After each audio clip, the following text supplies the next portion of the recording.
Today, I want to talk about why the job search is so hard right now, why thousands of people are sending out hundreds of resumes and not getting jobs. Because there's been this narrative for the past couple years that nobody wants to work anymore.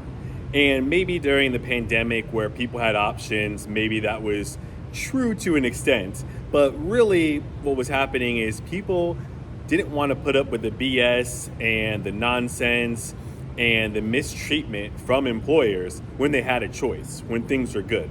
They wanted to be able to have the flexibility to work remote. They wanted to have the ability to not have to work 80, 1,000, yeah, it feels like 1,000. The ability to not work 80 to 90 hours a week. They wanted to have the ability to do work that was meaningful, that they enjoyed. They just wanted to have some kind of work-life balance. Now, that's all gone. You got to do what you got to do. And in 2024, and really, unfortunately, going into 2025, there's no, I don't want to work anymore. People want to work. People need to work because the savings are running low and the options are far too limited. But what's really going on where people cannot get new jobs? So I've been trying to find a job in the tech industry, specifically in project management or product owner, product manager, business analyst, all those kind of roles. And it doesn't really matter, I don't think, what industry you're looking for. I think many people and thousands of people are in the same boat, but just in case you're wondering. I think this is similar for a lot of different industries. So why are things so hard right now?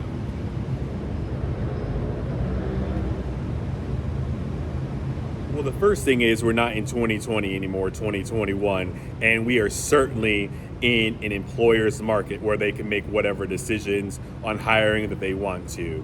So they can take their time with the interview process. They can lowball as far as offers go.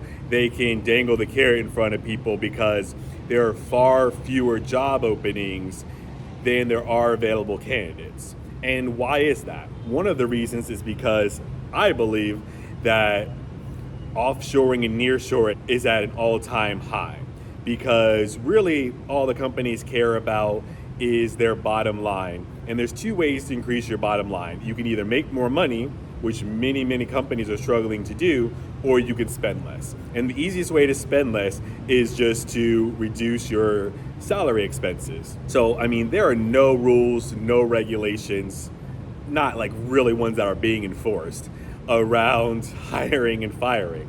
So the entire country of the USA is basically an at-will state, or at-will country, I guess, if it's everybody.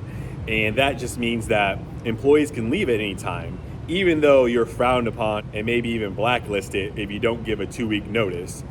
But so you have to give some kind of notice. Whereas you can be laid off, they can come up to your desk and say, hey bud, time to hit the bricks. And nobody seems to care. The good companies with morals and ethics will at least give you a couple of weeks to get your stuff together, clean out your desk, and you won't just show up one day and if you're in the office, get escorted out like a criminal, or be invited to a meeting where everything's shut off as soon as the meeting's over, and they basically tell you, not one-on-one, you don't hear from your manager, you just hear from someone in HR that your whole department is being terminated. So, I mean, there's levels to this, but hopefully if a company's got to do what they got to do, there's at least some humane treatment involved.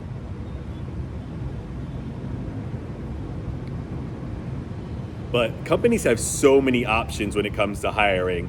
Like I said, they can nearshore, offshore for what it seems like pennies on the dollar. And it used to be you couldn't get away with that because there had to be some sort of level of quality. Now, there really doesn't seem to be a level of quality. Whether you're working with a mobile app or a website or customer service or support, I mean, the level of quality accepted is far lower than it would be 10 years ago. So, I mean, go into your favorite mobile app and tell me it works as good as it did 5 years ago. Go to a website and see what's going on. I mean, does the UI make sense? Or are there glitches? Are there error messages? Is it hard to navigate? Let me know what's going on with that. And then if we're talking about customer service, I mean, we all know basically it seems like slowly, all customer service has been outsourced. So it's a combination of using an IVR phone tree to try to do everything they possibly can to not let you get to a representative. But the options aren't even helpful or useful.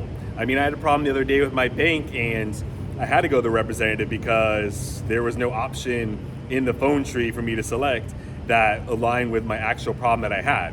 I mean, you call into the bank on the customer service line, they can basically read you your account balance and that's about it. And then if you have an issue or something goes wrong, yeah, everything's outsourced to people who don't really speak the language that you speak. I mean, they might be nice and say, yes sir, no sir, but you're not gonna get the quality of support that you need if you could even really understand the representative a lot of the time. So there's a lot of things going on with customer service that I don't really believe companies care about. And that's even if you can find a phone number, because a lot of times you go and you have to Google search or go find at their website, there might be a contact us, but it's not a phone number anymore. A lot of companies don't have chat support even. You just have to fill out a form and just cross your fingers and pray to God that someone actually responds to your request within a couple of days if they respond at all.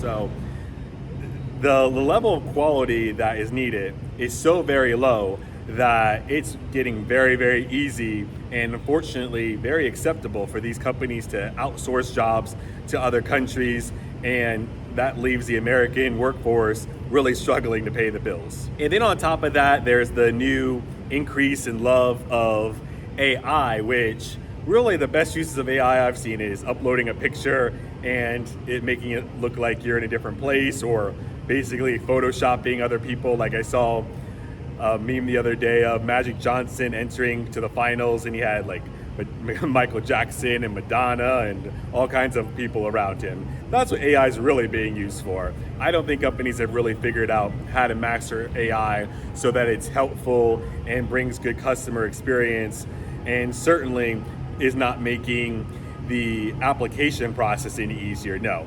We thought it was hard enough when there was just an applicant tracking system where you had to massage your resume with the keywords that the company's looking for. Now, God knows what the companies are looking for when it comes to AI. I mean, they're doing every single thing they possibly can to weed out as many people as possible.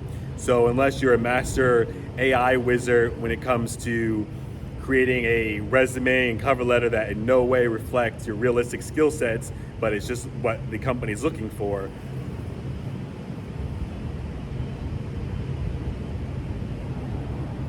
or unless you are finding other ways to use AI for nefarious means, I mean, good quality candidates are not even getting a shot, right? They're not getting a call, they're not getting interviews, they're getting noting, and it really kind of stinks. And then if miraculously you do get a call from somebody, because of all these different factors of the quality having to be a lot lower, or being allowed to be a lot lower than it used to be, and offshoring to other countries, or just going with H-1B candidates who are just happy to be here, I mean, you're taking a huge hit. I mean, it's one thing to take maybe, I don't know, 5%, 10%, but I mean, a lot of times you're going to have to, it seems like, take maybe a 50% reduction in your pay from what you were making before. And we've talked about multiple times, I mean, a household really has to bring in about $106,000 a year to live comfortably.